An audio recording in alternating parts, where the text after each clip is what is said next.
L'actualité de ce mercredi est marquée par cette attaque de requin sur un surfeur. Ça s'est passé hier à Saint-Leu. Le pronostic vital de la victime de 51 ans n'est pas engagé, mais il a été sévèrement mordu à la jambe et au poignet. Vincent Rinde, c'est un habitué de cette fameuse gauche de Saint-Leu. L'enseignant de 51 ans a bravé l'interdiction de se baigner et les conditions météo qui n'étaient pas optimales pour s'adonner à sa passion. Alors qu'il était avec des amis, il a été victime d'une attaque de squale. Selon les témoins, le quinquagénaire aurait été happé par un requin de près de 2 mètres. Vincent Rinde est mordu à l'avant-bras. Il aurait tenté de frapper le requin avec ses pieds. C'est à ce moment-là qu'il aurait été mordu au mollet. Le colonel Échard, chef d'escadron, commandant de compagnie de Saint-Paul, était sur les lieux de l'accident. Il revient sur ce drame. Nous avons été appelés en début d'après-midi sur un surfeur qui s'est fait attaquer par un requin et qui s'est fait mordre au poignet et au mollet.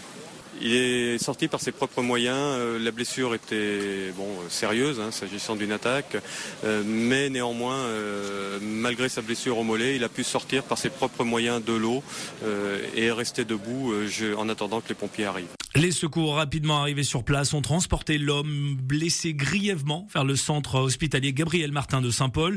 Le drame s'est produit sur le spot de surf face à la mairie, dans une zone interdite à la baignade et aux activités nautiques, interdite par arrêté préfectoral. Le surfeur attaqué hier après-midi s'expose donc à des sanctions. Le colonel Échard nous explique la procédure appliquée dans ce genre de cas. On fait une procédure judiciaire pour déterminer exactement les circonstances du drame, de l'accident, on prend en compte les directives qui nous sont données par le procureur de la République dans ce domaine. Alors, ce genre d'activité, effectivement, est une contravention de première classe sous l'appellation de non-respect d'un arrêté préfectoral. Des propos recueillis par Elodie Georges pour RTL Réunion. Et à chaque attaque de requin, on le sait, c'est l'image de la Réunion qui en prend un coup. Depuis le début de la crise requin en 2011, le tourisme connaît des difficultés. Pour en parler, notre invité ce matin, Patrick Cerveau, le président de l'IRT. Bonjour. Bonjour. Alors l'IRT a souvent été accusé de mal communiquer sur cette crise requin. Quelle stratégie allez-vous adopter cette fois ?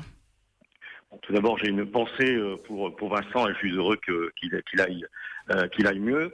Je crois que nous devons éviter la cacophonie médiatique, la surenchère.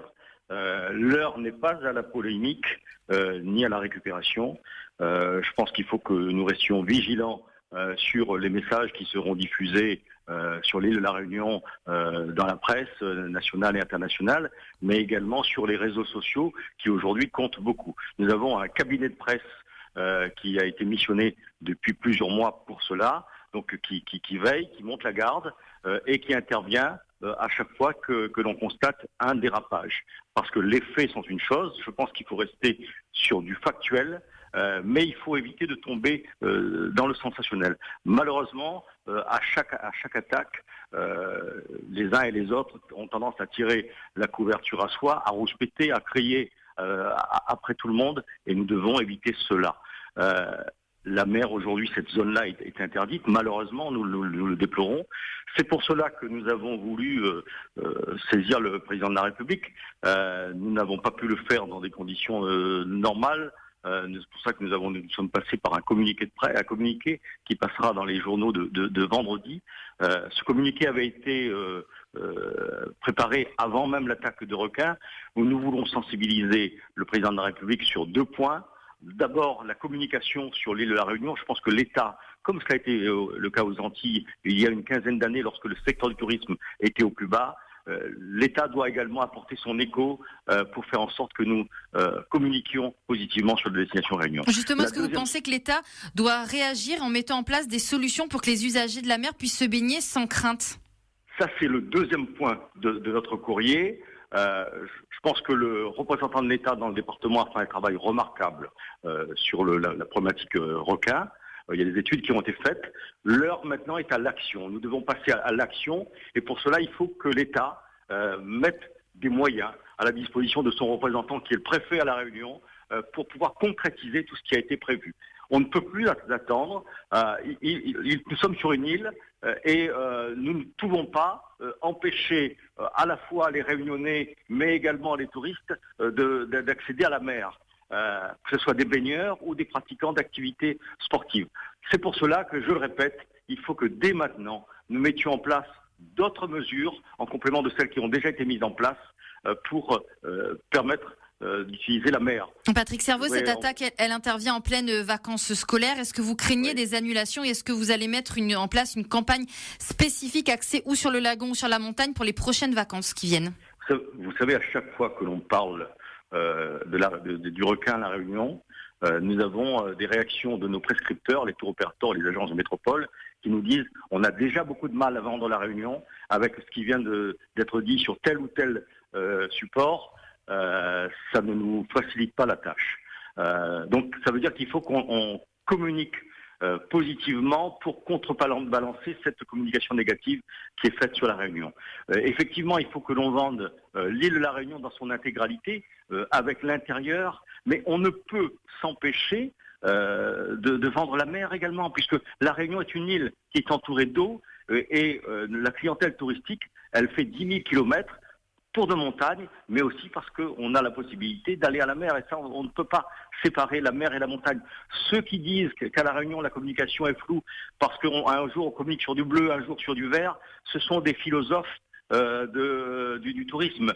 La réalité, elle n'est pas là. On est sur une île, on est en concurrence avec de nombreuses destinations internationales et on ne viendra à La Réunion que s'il y a une complémentarité entre la mer et la montagne. Patrick Cerveau, je vous remercie d'être intervenu ce matin sur RTL Réunion. Je vous rappelle que vous êtes le président de l'IRT. Allez, on continue sur cette crise. Un requin hier, suite à cette attaque, le député maire de la commune de Saint-Leu, sur laquelle s'est passé justement cet accident, intervenait en direct sur RTL Réunion quelques instants après les faits. Oui, selon lui, à trop serrer la bride, il ne faut pas s'étonner que certains bravent l'interdiction de baignade. Vous savez comme moi que depuis il y a cet arrêté, un certain nombre de personnes bravent l'arrêté. En même temps, je ne tolère pas cette façon de faire, cette manière d'agir, mais je vous rappelle quand même aujourd'hui, on est à La Réunion. À La Réunion, avec la mer tout autour. Nous sommes sur une île intense. Aujourd'hui, on est en train de mettre des interdits partout. On interdit d'aller pique-niquer chemin Volcan pour le créole que les habitués. On interdit aux gens d'aller se baigner. On interdit aux surfeurs d'aller pratiquer leur sport.